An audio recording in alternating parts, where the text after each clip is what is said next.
चलो आज के क्लास स्टार्ट करते हैं हम लोग। आज पढ़ेंगे हम किसके बारे में? जैन धर्म के बारे में। ठीक है, इससे पहले हम लोग किसके धर्म, कौन से धर्म के बारे में पढ़े? बौद्ध धर्म के बारे में पढ़े थे। तो बौद्ध धर्म में हम लोग महात्मा बुद्ध के बारे में पढ़े हैं, उनकी शिक्षाओं के बारे में पढ़े हैं। ठीक है जी, उनके मार्ग के बारे में पढ़े हैं, इनके त्रिपिटक जो है उसके बारे में पढ़े हैं। तो लगभग महात्मा बुद्ध से हम लोग जितना क्वेश्चन बनना था वो सब कुछ पढ़ चुके हैं। एक बार हाथ से रिवाइज कर लेते हैं। उसके बाद महावीर स्वामी जो जैन धर्म के प्रवर्तक है उनके बारे में क्या करेंगे, पढ़ेंगे। तो हाथ से बता दो, महात्मा बुद्ध जो थे वो कितने साल के एज में गृह त्याग किए थे? 29 वर्ष के आयु। तो 29 वर्ष के आयु में गृह त्याग जो किए थे, उस गृह त्याग की घटना को क्या नाम देते हैं? महापरिनिष्क्रमण का। ठीक है, अगर बात की जाए महात्मा बुद्ध जो थे अपना सबसे ज्यादा उपदेश कहाँ पे दिए थे? श्रावस्ती में। अगर बात की जाए कि इनको ज्ञान की प्राप्ति कहाँ पे हुई थी तो क्या बताओगे? बोध गया बिहार। कौन से वृक्ष के नीचे हुआ था? शादी कौन सी थी? फाल्गुन।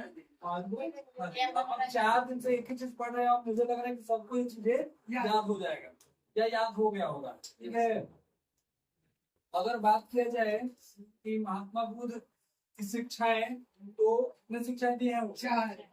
कौन कौन से थे? संसार दुख से भरा है, दुख का कोई ना कोई कारण है, कारण का सबसे बड़ा इच्छा है, इच्छा का नियंत्रण पाया जा सकता है। पहला है दुख, ठीक है। दूसरा है दुख का कारण। अगर दुख है तो दुख का कारण है।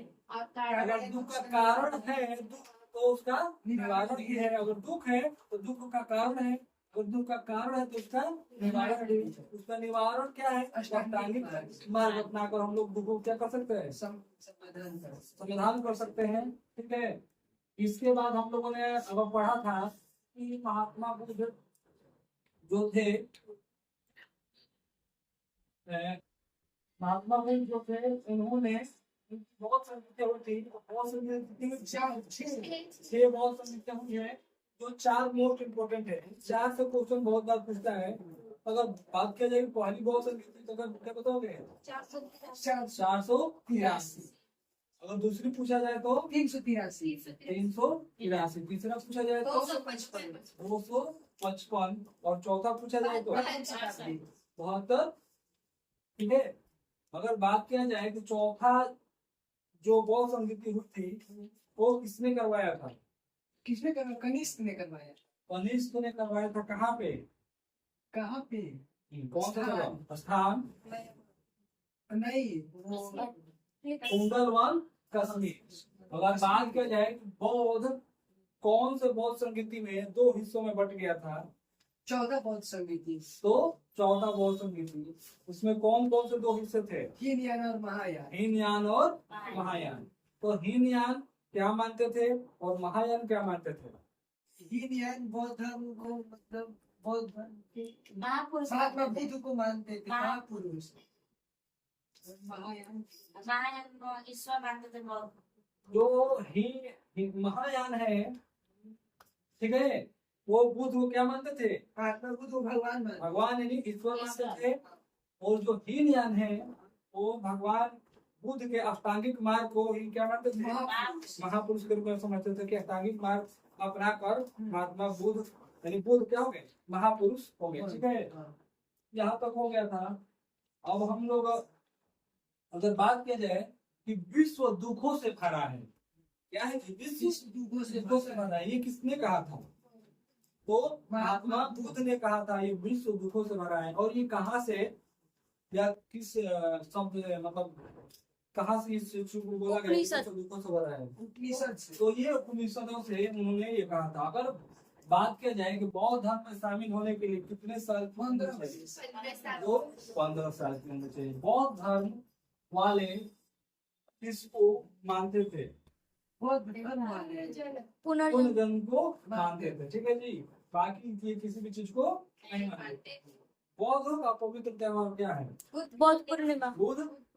ठीक है, तो ये हम लोग, हाँ, या वैशाख पूर्णिमा। तो ये हम लोग महात्मा बुद्ध के बारे में जो इतने 4 दिन से या 4 पार्ट बना है हम लोग का, तो कंप्लीट हो चुका है। अब आगे हम लोग का क्या है, बौद्ध धर्म का,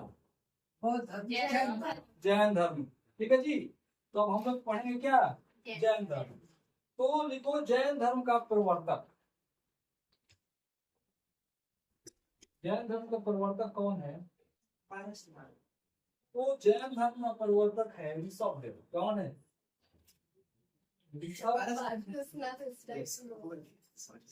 ऋषभदेव जी। ठीक है जी। इनको आदिनाथ भी कहा गया है। क्या कहा गया है? तो नाथ साहित्य वाला में आदिनाथ मत चले जाना है, इस बात का ध्यान रखो। तो अगर बात किया जाए जैन धर्म का प्रवर्तक कौन है, तो क्या बताओगे? ऋषभदेव। ऋषभदेव। अगर बात किया जाए कि जैनों की संख्या, तो जैनों की संख्या टोटल है 24। कितने तीर्थकार हुए हैं? 24 तीर्थकार हुए हैं। लेकिन सबसे ज्यादा इंपॉर्टेंट है तो महावीर स्वामी। कौन है? तो लास्ट वाले हैं जैन धर्म के तीर्थकार महावीर स्वामी। ठीक है, उन्हीं के बारे में हमें क्या करना है? पढ़ना है। तो अगर बात की जाए कि 24वें नंबर, तो तीर्थकार जो थे एक बार जान लेते हैं कौन कौन से तीर्थकार थे 24 में। ठीक है जी। तो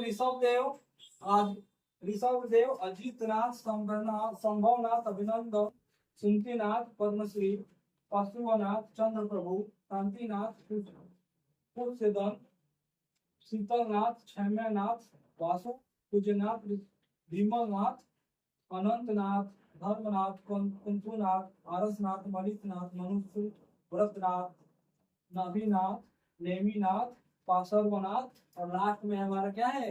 महावीर स्वामी। तो हमें 24 तीर्थकारों के बारे में इतना नहीं जानना है, ऊपर से 2 गो। ठीक है, ये जैन धर्म का प्रवर्तक कौन है, ये इम्पोर्टेंट है, ये जानना है। इसके बाद एक और जान लेंगे। सेकंड नंबर पे आधी से 3, ऊपर से 3 ले सकते हैं और नीचे से 3। तो यहाँ से हमारा काम हो जाएगा। ठीक है, अगर बात की जाए 24 तीर्थकारों के बारे में किसने लिखा? पहला पॉइंट, 24 तीर्थकारों के बारे में किसने लिखा? सबसे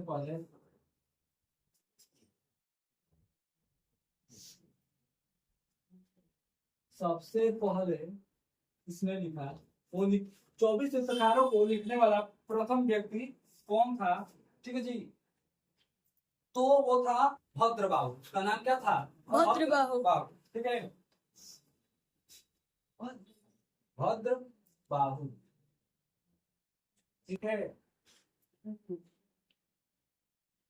ये किसने लिखा था? भद्रबाहु ने लिखा था।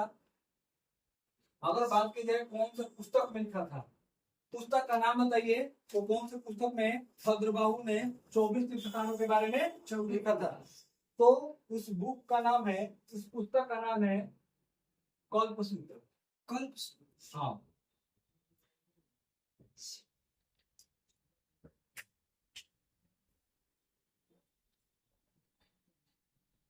तो समझ में आ रहा है जी। भद्रबाहु ने एक पुस्तक लिखा, क्या लिखा? कल्पसूत्र।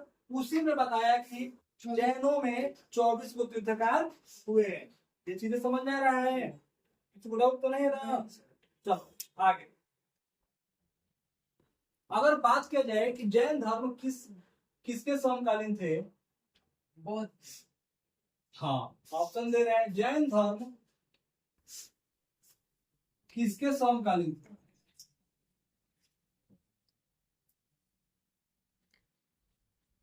यहाँ पर आकर बुझा रहे हैं। ठीक है जी, समझने के लिए जैन धर्म किसके समकालीन थे? ऑप्शन है मेसोपोटामिया, मिस्र, सिंधु घाटी, फिर बौद्ध। तो क्या बताओगे?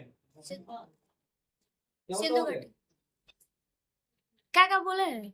ऑप्शन सुन लो। पूछा गया क्वेश्चन कि जैन धर्म किसके समकालीन था। ऑप्शन है मिस्र सभ्यता, सिंधु घाटी सभ्यता, ठीक है, मेसोपोटामिया सभ्यता, या फिर बौद्ध धर्म। क्या होगा? बौद्ध। ये तो सोलह जनपद के टाइम पे था। एक चीज यहाँ पे क्लियर कर लेते हैं, लगभग 100 में से 99% लोग क्या बताएंगे? बौद्ध धर्म बताएंगे, तो दो बौद्ध धर्म ही बताएंगे। 99% या छोड़ो 100% भी लोग वही बताएंगे, जो कि ये क्या है, गलत है। क्या है, गलत है। गलत है। ठीक है, जो तुम बौद्ध धर्म की बात कर रहे हो, तो महात्मा बुद्ध के समकालीन कौन थे?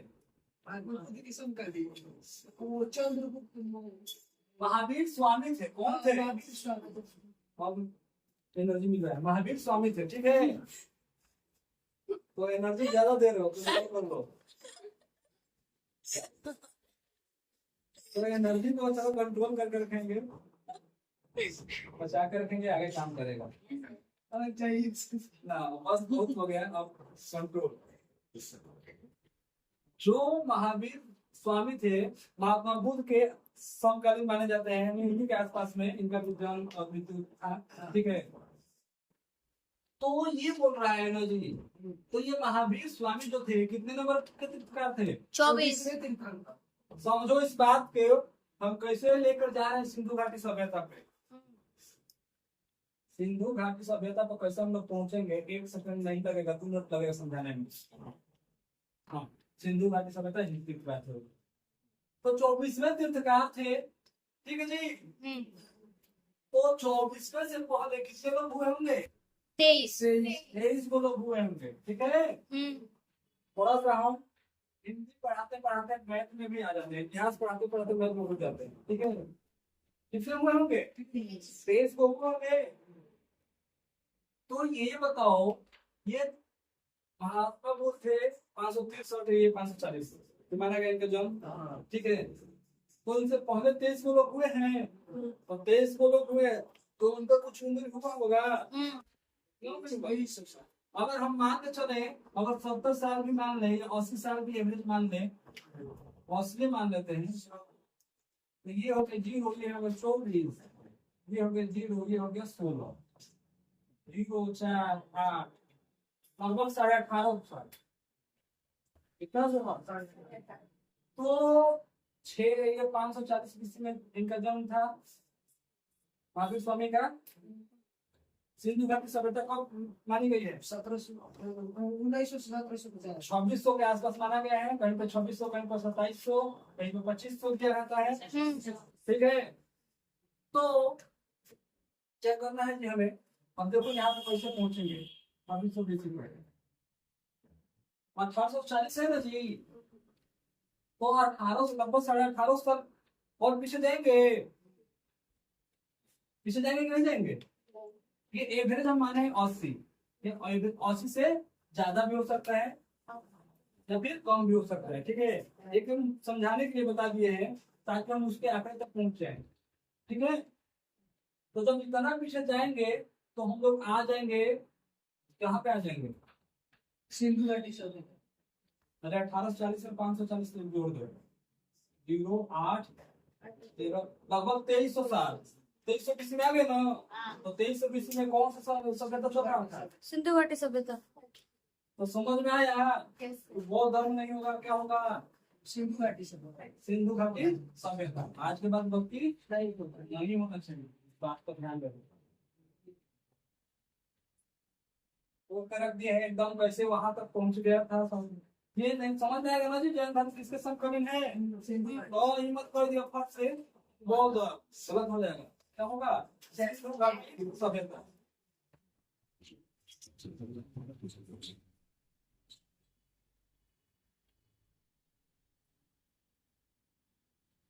जैन धर्म सिंधु घाटी सभ्यता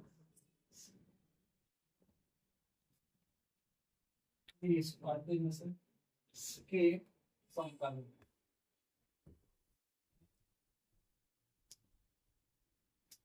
समझ में आया ना जी, जैन धर्म किसके समकालीन था? तो ये सिंधु घाटी सभ्यता के क्या था? समकालीन। ये बात आगे से कहना लोग कि बौद्ध धर्म के समकालीन था। सब लोग महात्मा बुद्ध और महावीर स्वामी को रिलेट करके जोड़ लेता है, वहीं पर गलती हो जाता है। ठीक है, अब डालो पहले तीर्थकार, पहले तीर्थकार।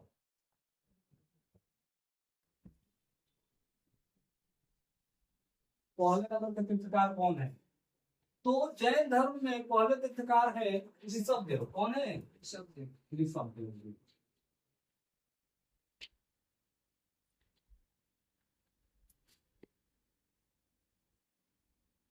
ठीक है।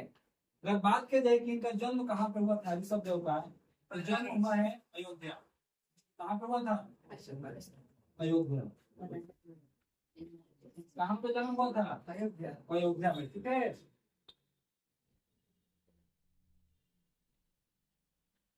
ये हो गया जी। ऋषभ देव को नारायण का अवतार बताया गया है। क्या बताया गया है? नारायण। तो नारायण कौन है? अरे हमें विष्णु। नहीं पता है, भगवान है। विष्णु। शैतान थोड़े होंगे। कौन है नारायण? भगवान विष्णु। भगवान विष्णु को क्या बोला गया है? नारायण। नारायण कहा जाता है। ठीक है। तो ऋषभ देव को नारायण का अवतार बताया गया है। अगर पूछ दे क्वेश्चन कि ऋषभ देव को नारायण का अवतार बताया गया है, ये कहाँ से बोला गया है, तो ये सीखो विष्णु पुराण। विष्णु पुराण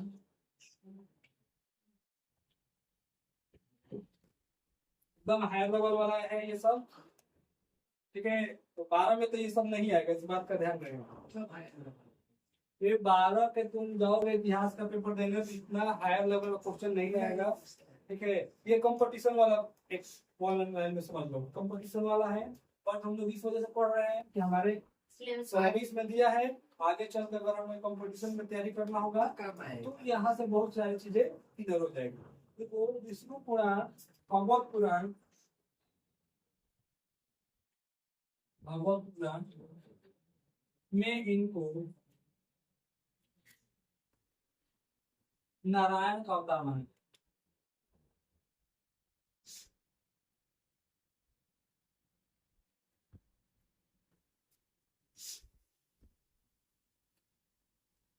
ठीक है।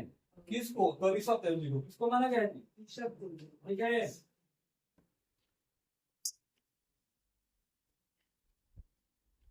इन्होंने अहिंसा, ऋषभ देव जी ने अहिंसा,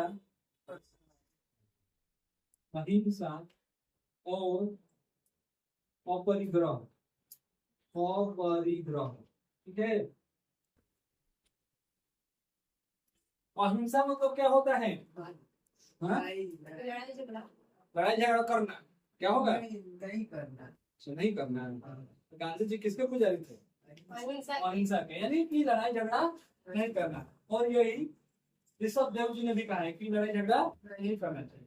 अपरिग्रह, अपरिग्रह क्या होगा? नहीं पता है? कोई बात नहीं। ये ऐसा चीज है जो आज के डेट में कोई मानेगा ही नहीं, कोई मानेगा ही नहीं। क्यों? हाँ? क्यों नहीं मानेगा? रीजन यही है कि आज की डेट में हम तुमको बोल दें कि तुमको पैसा इकट्ठा नहीं करना है, तो क्या करोगे? मान जाओगे? नहीं नहीं मान जाओगे? पैसे ऐसे भी नहीं करते ऐसे। हाँ, तो ऐसे तो अभी बेरोजगार हो ना। जब कहीं जॉब लग जाए, अच्छे जगह पहुंच जाओगे, तो पैसा इकट्ठा करोगे नहीं करोगे? हाँ करेंगे। उस टाइम तो कहोगे कि नहीं, बहुत जितना बटोरना है बटोर ले। नहीं, क्या करेंगे पैसे? हाँ, तो क्या करेंगे पैसा का? जो बोलते हैं वही सबसे ज्यादा पैसा बटोरते हैं। ठीक है। तो ये सच्चाई है। अपरिग्रह मतलब होता है धन संचय न करना, धन संचय न करना मतलब पैसा इकट्ठा न करना। उनका मानना था ना जी कि जितने काम है उतना अगर हमें मिल जा रहा है तो क्या जरूरत है पैसा इकट्ठा करने की। अगर आ रहा है तो तुम क्या कर दो? किसी को दान कर दो, जिसको जरूरत है उसको क्या कर दो? दान कर दो। ठीक है। समझ आया ये चीज? अब लिखो इनका प्रतीक चिन्ह, ऋषभ देव जी का प्रतीक चिन्ह लिखो।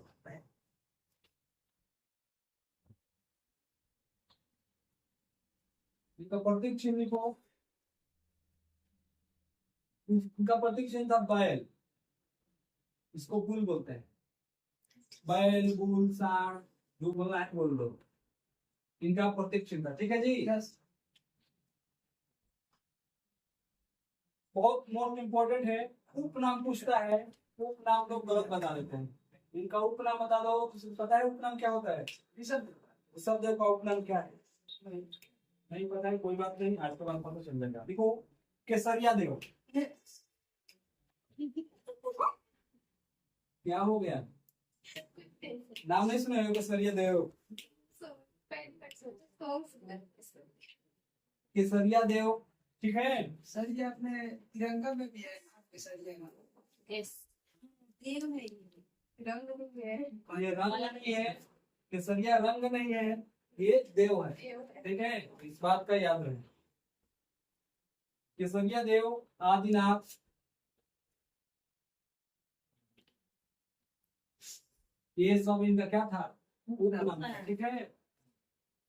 अगर ये पूछ दे कि केसरिया देव, आदिनाथ, ये नाम कहाँ पे वर्णन किया गया है, कहाँ पे बोला गया है, ये कौन से ग्रंथ में, वेद में, तो ये देखो, ये जो केसरिया देव और आदिनाथ बोला गया है इनको, ये ऋग्वेद में कहा गया है। कौन से वेद में? ऋग्वेद में। ऋग्वेद में कहा गया ऋग्वेद।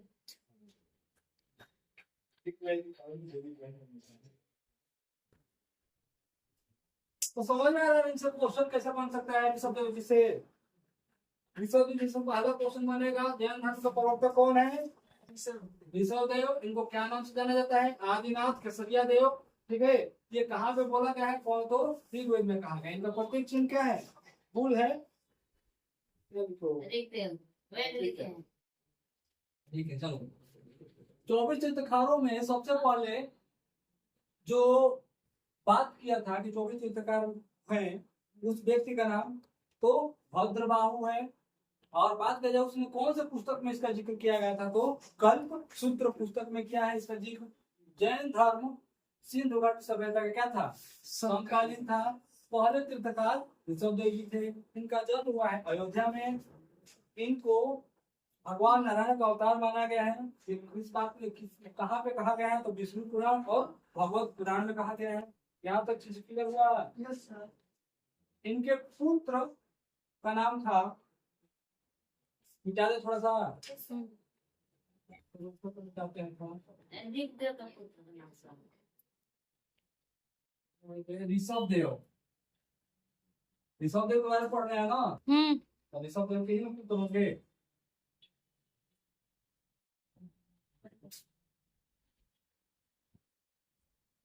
ये बहुत ही बढ़िया टॉपिक दे दिया तुम लोगों को बुक में, जैन और बौद्ध। इसको अच्छे से पढ़ लो, इससे क्वेश्चन बहुत ज्यादा आता है।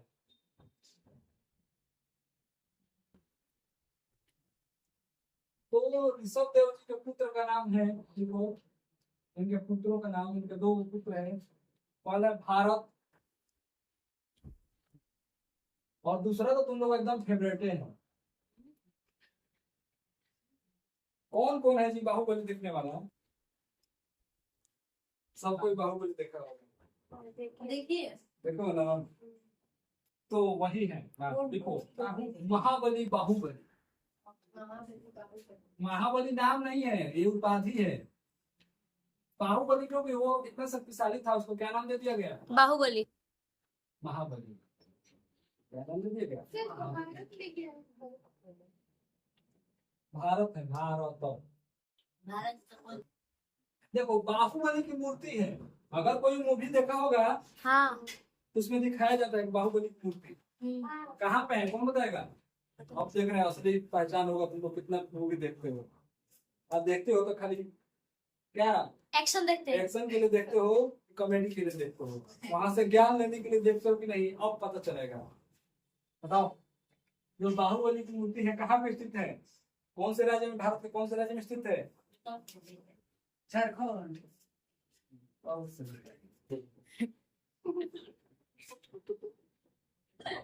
कुछ बोलते नाटक में चलो, ये बता देता है तो। पढ़े। इस जो बाहुबली की मूर्ति है, इसको क्या नाम से और जाना जाता है, कौन बताएगा? श्रवण बेला। क्या नाम है? हाँ, श्रवण बेला बोला। ये कहाँ पे है? कर्नाटक में। कहाँ पे? कर्नाटक।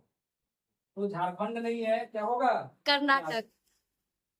अगर पूछ दिया जाए कि श्रवण बेल बोला मूर्ति को किसने बनवाया था, किसने बनवाया? हाँ, जो बाहुबली की मूर्ति है उसको किसने बनवाया था? शिवगामी देवी मत बनना फट से, ठीक है? तो शिवगामी देवी यहाँ पे नहीं है। देखो, चामुंडा राय ने बनवाया था। कैसा नाम? चामुंडा राय। हाँ, चामुंडा राय।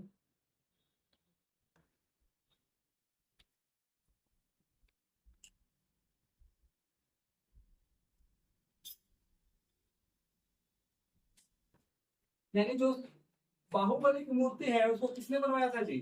चामुंडा राय। चामुंडा राय ने बनवाया था, ठीक है? बात का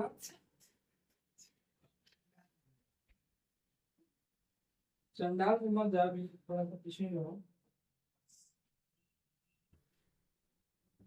अब एक और इम्पोर्टेंट पूछ रहे हैं, क्वेश्चन देख रहे हैं कौन कौन बता रहा है, और देखा दे। जो जैन धर्म है या फिर जैन है, ये कहाँ से उत्पन्न हुआ है जैन शब्द? जैन साहब। हाँ, एकदम इतना डीप में चले जाना है कि क्वेश्चन कहीं से पूछ दे, ये मत कहो कि हम ये नहीं जानते हैं, ये नहीं सुने। जैन शब्द कहाँ से है? अब इससे ठीक में ज्यादा क्वेश्चन नहीं, जो जैन धर्म या जैन लिखे है ये कहाँ से उत्पन्न हुआ है, एकदम स्टार्टिंग पॉइंट लिखो। जैन शब्द, जैन शब्द जीन शब्द से आया है। किससे आया है? जीन शब्द से। और बोला जीन ना हो, क्या हुक्म है मेरे आका? हाँ, ऐसे से रगड़ दो, फट से निकल जाएगा। जीन मतलब शक्तिमान। जीन मतलब शक्तिमान। शक्तिशाली। शक्तिमान किसने तुमसे बोल दिया? मुझे बकवास करने आता है यहाँ पे, बहुत मार मार देंगे। जैन शब्द जीन शब्द से क्या है? आया है, ठीक है जी?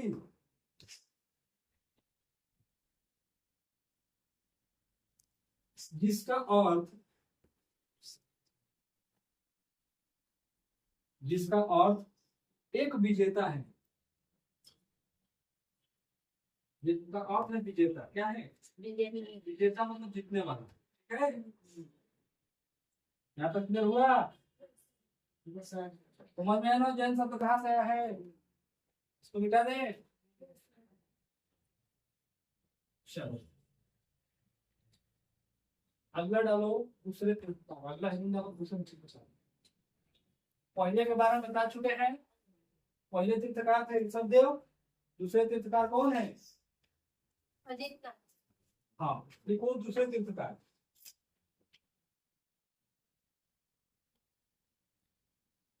दूसरे तीर्थकार थे अजितनाथ। दूसरे तीर्थकार कौन है? अजितनाथ। अजितनाथ, ठीक है? देखो इनका प्रतीक चिन्ह, प्रतीक चिन्ह अजितनाथ का प्रतीक चिन्ह लिखो। तो इनका प्रतीक चिन्ह था हाथी। क्या था? हाथी। ठीक है, प्रतीक चिन्ह क्या है? हाथी है। ये दूसरे नंबर के तीर्थकार थे। पहले नंबर के तीर्थकार थे ऋषभ देव, उनका प्रतीक चिन्ह क्या था? बैल। बैल या सांड, ठीक है? तीसरे नंबर के लिखो, तीसरे तीर्थकार।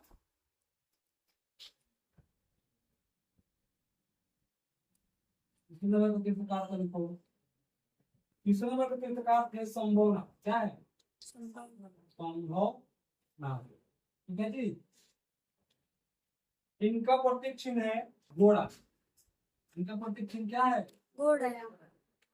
तो याद करना है किसका हाथी है, किसका घोड़ा है, किसका सांप है, किसका क्या है, ठीक है? यहाँ तक हो गया? तो लिखो 21वें नंबर के तीर्थकार। 21वें तीर्थकार, 21वें तीर्थकार नाम था नवीनाथ। 21वें नंबर में क्या थे? नवीनाथ, ठीक है? नवीनाथ अथवा हो गया यहाँ तक? ठीक हो? प्रतीक चिन्ह,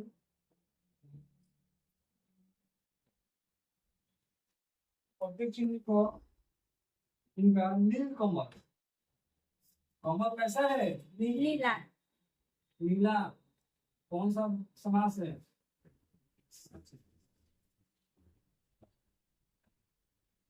ठीक रहोगे? समास तो पढ़ाए ही नहीं तो जाएंगे वैसे। तो लिखो 22वें तीर्थकार।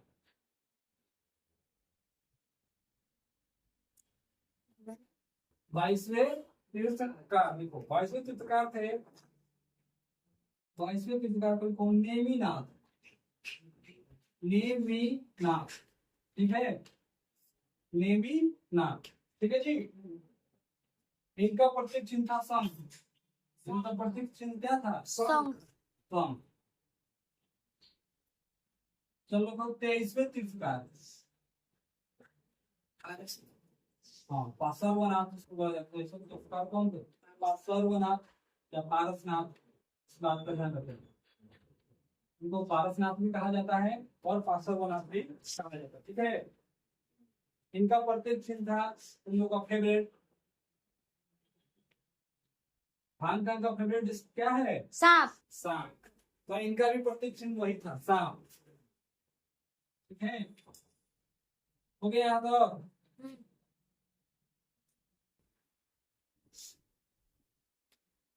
24 हाँ, 24वें तीर्थकार कौन है? महावीर स्वामी। 24वें तीर्थकार महावीर स्वामी उनके बारे में महावीर स्वामी, ठीक है जी। अब इनका XYZ पूरा पढ़ेंगे कल, ठीक है, यानी आगे क्लासेस में। यहाँ तक हम लोग पढ़ लिए 23वें तीर्थकार के तक कौन थे, इनका प्रतीक चिन्ह क्या है। कल से स्टार्ट होगा मेरा महावीर स्वामी, ठीक है। तो आज की क्लास यहीं पर खत्म करते हैं। कल स्टार्ट होंगे 24वें तीर्थकार महावीर स्वामी।